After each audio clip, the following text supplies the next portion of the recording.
Write that down. That's what's cool about that second column is that you, first off, you release it. Okay, yeah, I want him to change, please. But then you say, okay, well, let me act as if he's changed. Let me act as if he's my best friend tomorrow. You know, and you start treating him like that. I'm telling you, you will literally change that person. It has nothing to do with agency.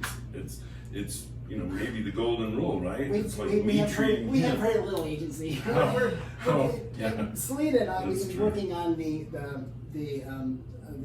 emotional addiction recovery program. Yeah. And this is the thing that we've discovered, is that we are all sort of governed by what we feel like doing.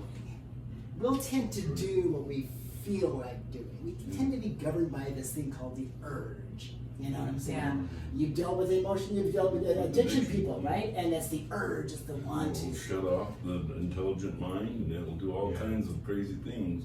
And then, you know, you can whittle it down to just chemicals, right? We have or cortisol. Just like Carolyn said. Now, this is the thing that I really was inspired by what you said, and that is we are all connected. We are all connected. There is a spirit, an energy. It's sort of like we're part of like the grapevine. Part of maybe the one thing. Maybe we're all one collective soul. So you can affect my life. I can affect everyone else's life. In fact, can I be bold enough to say that a lot of me is a product of someone else, other people? Yeah, Sure. and generations. The language, the way I walk, the way I dress, maybe even my attitude. Yep. I sort of am affected by all that. So maybe we're safe to say here that the JuggerKnot, it can, and it does, and it will change other people if we follow the rules of the system. Yep. Yeah, and it's a simple process. And you know what I really love about, you know, expectations we have on each other or expectations we have about life. I mean, trying to impose what we want for someone when we don't even really know what they want. They don't even know what they want. The thing is with the JuggerKnot, you don't have to go to an external source to someone that can give you the answers. It's like you can do this anytime by yourself. It's simple. The answer is within you. It resonates. It's like the answer you're looking for. No one's telling you what to do, you know. And it's like as a parent, you know, I don't assume what's best for my kids. I'm enchanted by the endless possibilities and curious about what it is that does resonate for them. And if we can do that, see, that's what it does. It frees each one of us as individual people, that we can get ourselves to that point by ourselves at 3 o'clock in the morning, and it's a process that we can apply to any situation. Oh, I'm not feeling well, all the way to my life is over. You know, so the simple process applies to every situation. So you know, as far as when I believe that as we're all connected energetically. If we can heal ourselves, and if we can take that step to make a little difference with the people around us, imagine the impact that we can have on the world. If I can help my kids, if I can help me be a better person, and then I can inspire my kids, and then imagine if 6 kids can inspire 6 other people, the math just, you know. Are you bold enough to say, and you have the actual audacity to say to everyone out there, that if they and us and everyone did the JuggerKnot system, that it would heal them and even the people around them? Are you bold enough to say that? You know what I think, the JuggerKnot is just a name for it. I think that if we were just to be able to not judge others, not judge ourselves, not be harsh with others, not be harsh with ourselves, kind to others, kind to ourselves, and honest with ourselves, I think the world would change. If we want love in the world and we want peace, we be love, we be peaceful. That's good. Can you imagine? We don't have to argue. We don't have to force others. We don't have to oppress others. We don't have to try to force our kids or our significant other, anybody, to be the way we want them to be. We could allow them to be the best version that they were meant to be.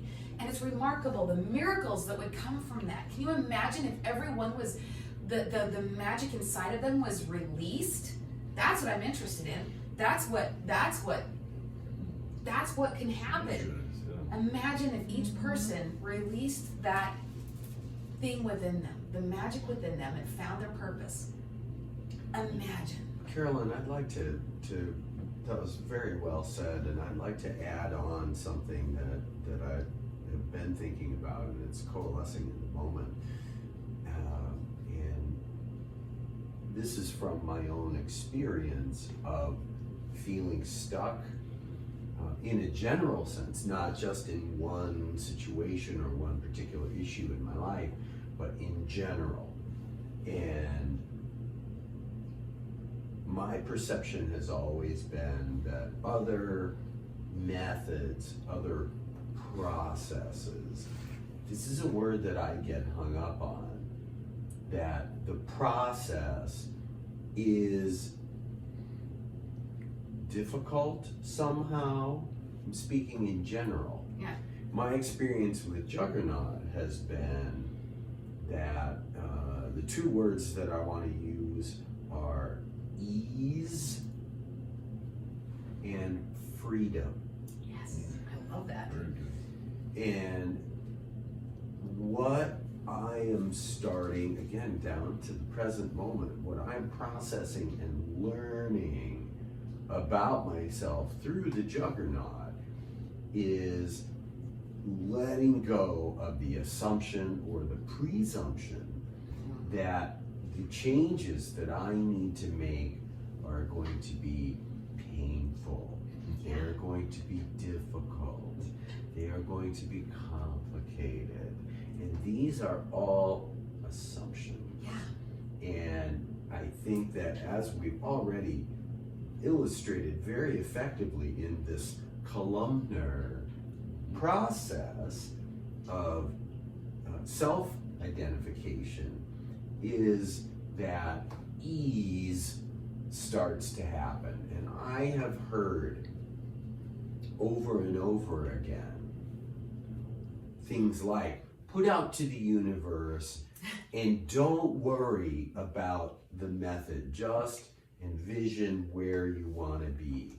And for some reason, all of which is brilliant, Yeah. very, very, very helpful, but somehow JuggerKnot has a freedom built into it. And I think that, as we discussed from the beginning of our conversation, not being self-judgmental about things that are suboptimal in your life, whether they're bad or not as good as they could be, they're less than ideal.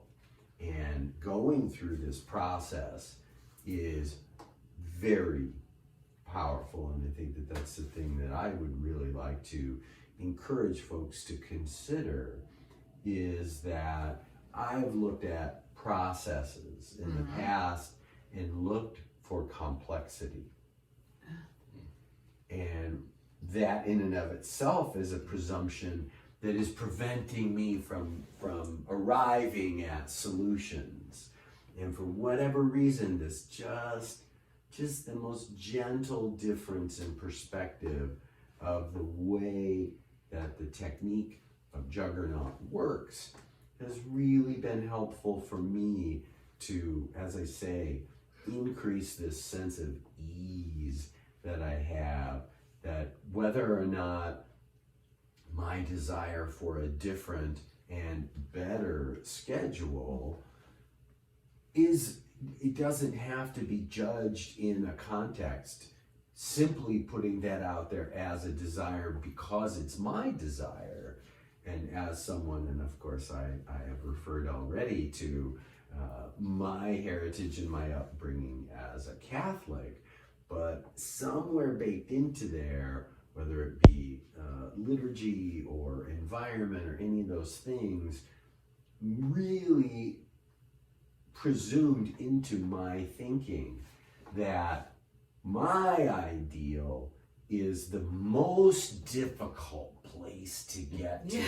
Why? Does it have to be? Terry, 12-year-old Terry, it's grown-up Terry here in the time machine to ask you why. Because it's your ideal, does it have to be defined as difficult? Yeah. And I have found some ease through this process that I'm still trying to improve upon, because I want to get better at defining my ideal and defining my ideal as a destination that is eminently achievable. Totally. And that is a big change for me personally, maybe for all of you and maybe some folks watching, but for me that is a revelation. Yeah. Because I stopped judging my having things that are suboptimal. I think that maybe that's a part of my programming, that if I want something, then by definition it's difficult. Or if I don't feel great about something, the problem isn't with the thing, it's with me. And this, sort of centering myself in responsibility and blame it's not directly addressed in the JuggerKnot process. And yet, now that I have some experience, and as we're sitting here today talking about it, I realize, and a big encouragement for you folks out there, is that ease comes from the process, and you don't have to go back and start over. Now, you gotta go close to the beginning because we're changing lifelong, for myself, lifelong policies and procedures. Yeah. So the repetition is very important, but every repetition starts.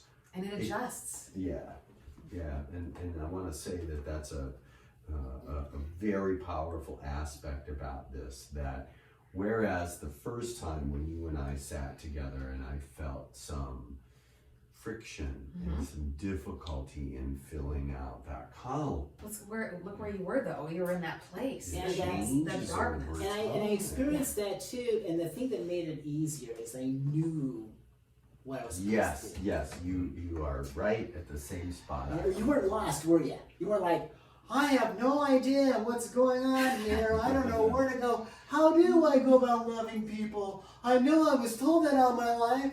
Oh, there's something wrong with me because I just can't forgive people. Oh, there's something wrong with me because I had bitter feelings with that person. This has rules. Start at the top. The rules are simple. Follow the rules. Right. And you notice right in the middle of this simple process that's like, but I want to challenge it. I want to argue with it. Argue. But you can't have that. Who said you can't?